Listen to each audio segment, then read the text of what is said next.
My name is Jared. I'm a certified counselor with Delray Credit Counseling, and I've spent a little bit of time working in the mortgage industry as well. And I want to run through a couple of quick things on home buying. Has anybody here ever purchased a home before? Okay, so you guys have a little bit of the idea. Does anybody here want to purchase a home? Fantastic. Does anybody here have $250,000 to do it? Okay.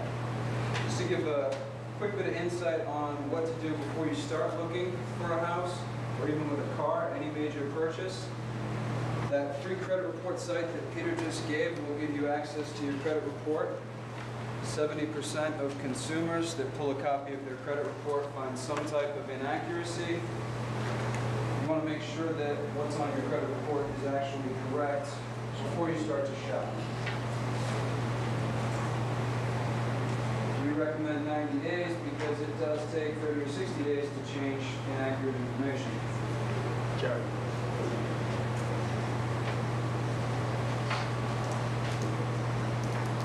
I'm going to get to this handout in just a second, but I wanted to run through it and pass it out. The first thing you should do if you're looking to buy a house would be to actually pick the house that you want before you even look for it. Because you may decide as you go out shopping for a house and you're looking at something that has 3 bedrooms, 2 baths, has a pool, has a garage, it's everything that you'd ever want to have, and it's completely out of your price range, which leaves you discouraged and disappointed. More importantly, go through and list out things that your house absolutely has to have. You have 2 kids and you'd like your own bedroom. You'd like them to have their own bedroom, so you need 3 bedrooms. You're not going to share a bathroom, so you know you need 2 bathrooms. Now you have an idea as to what you need to have in order to get by in your new home. Then you want to list the things that you'd like to have. You'd like to have a pool, you'd like to have a garage, you'd like to have storage space, you'd like to have a yard.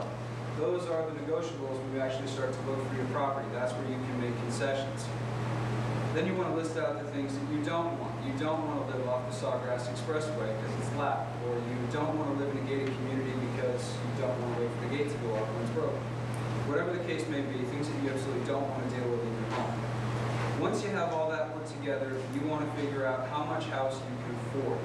The chart that I passed out gives you a little bit of information on how a lender is going to determine what you can afford to spend on your home. Essentially, Fannie Mae, Freddie Mac guidelines state that up to 36% of your gross income can be spent on debt when you buy a house. So your house payment, your insurance, your taxes, your car payment, all of your revolving debt, all of that can only be 36% of your gross income on a monthly basis. Looking at that, it gives you an idea as to what your monthly payments could be in total. If you make $50,000 a year, your 28% of the income that you're looking at $1167 can be all your miscellaneous expenses, adding in your house principal and interest payment, adding in your taxes and insurance and the rest of your debt ratio. If you make $50,000 a year, you can only spend $1,500 a month. We all did our little budget. Some of us know that we spend more than we make, and some of us, if you're like me, I have like 80% of my income, I have no idea where it went. It goes to cash expenses, $34 cups of coffee. But this gives you an idea as to what you can afford as far as a monthly payment in total on your expenses. When you try to figure out what you can afford for a house, you want to contact your lender directly. Speak to somebody and ask them to do a pre-qualification for you, which basically means they'll take your credit score, they'll take your income, and they'll take the cash that you have on hand, and they'll tell you how much of a house you can buy. That's a short pre-qual. You can do it in 5 minutes. They don't need to pull your credit report for it. Once you know the amount that you can afford to buy, you can then shop for a house. And once you narrow it down to a few different choices, you go back to your lender and ask them for a pre-approval letter. They'll ask you for your W-2s, bank statements, tax returns, verification of all of your assets. They'll take all of your information like they were going to give you a loan and then tell you exactly how much they'll lend you. You take that with you when you go to make offers on the house. Now that you kind of know a little bit of what you can afford to spend, you want to start looking for the house that you're going to actually purchase. Look for the house that you chose 3 months ago when you decided you wanted to buy a house. You can check local real estate listing services online. They have a lot of information. You can look for sale by owner signs to get an idea as to where houses are for sale. Easiest way to do it when you're walking out of the grocery store, grab one of the dozen free publications that have houses listed for sale. Doesn't necessarily tell you what houses we're selling for, but it tells you what the sellers are expecting to get. If you look at one today compared to the same house that was for sale 6-8 months ago, it's dropped $50,000 in price because the market's making a correction. So if you know that you just signed your lease here for a year, and next year when it's up, you're going to buy a house, look around today and see what houses sellers are expecting to get for them. Look at them in 6 months. See what the same type of house, 3-bedroom, 2-bath, garage and a pool, is selling for in that area. Then look at it again when you're actually ready to purchase. And you know what the seller's mindset is on where they expect to end up when they sell their house. In the process, you'll be looking at making an offer on the property. That's going to vary depending upon county, state, different laws. Your real estate agent is going to help you the best with that. So it helps to choose the best one. There's 3 types. You have a buyer's agent, a seller's agent, and a dual agent. The buyer's agent represents you. The seller's agent represents them, and the dual agent represents both. You want to find a buyer's agent. You do not want to get a buyer's agent that is also representing the seller, because they're not really working in your best interest. They're just trying to make the deal work so they get paid. But a real estate agent will take you to different listings. They will help you make the offer. And they want to give you that house because that's when they get paid. You don't pay them; they get paid for selling a house that they're listing, but they want to make it work for you. They're going to be the ones who do the most amount of work on your behalf. A few questions to ask your real estate agent: are they full-time or part-time? A part-time real estate agent is only working for you part of the time. They're only giving you a percentage of their attention.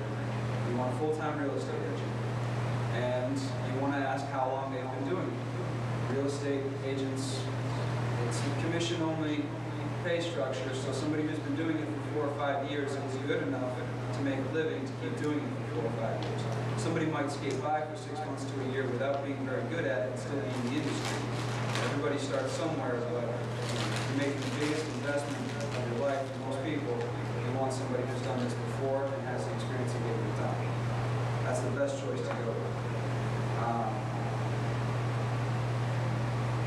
Last thing to look at, a couple of things you want to avoid prior to a home purchase. You decided you're going to buy a house in December. You started looking at your credit report in June.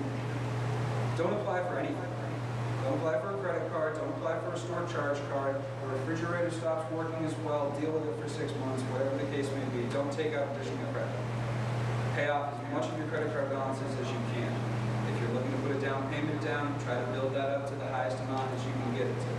Don't let anybody look at your credit report. If you're talking to a lender on the phone and they want to pull a copy of your credit report for a purchase, you plan on making in 3 months, tell them no, because in 3 months they're going to pull it again.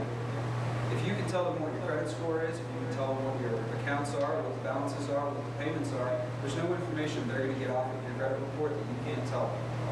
So there's no point having them put an inquiry on. Don't change your job. You need to have a consistent job history, usually 2 years. Consistent residential history, 2 years. If it's your first year in the apartment and you're going to buy a house in a year and a half, stay in the same complex with the same address for 2 years. It'll help you in the long run. Don't let your emotions take over. If you see a house, you love the house, but you know it's about $25,000 out of your price range, it's not worth it. It's going to cause more emotional stress in the long run to buy something you can't afford than it is to just let that house go and see if the price goes down. If the seller's not willing to make a concession on that, then look for another house. There's tons of them down here for sale right now. That's the short and sweet of it because we are a little bit out of time.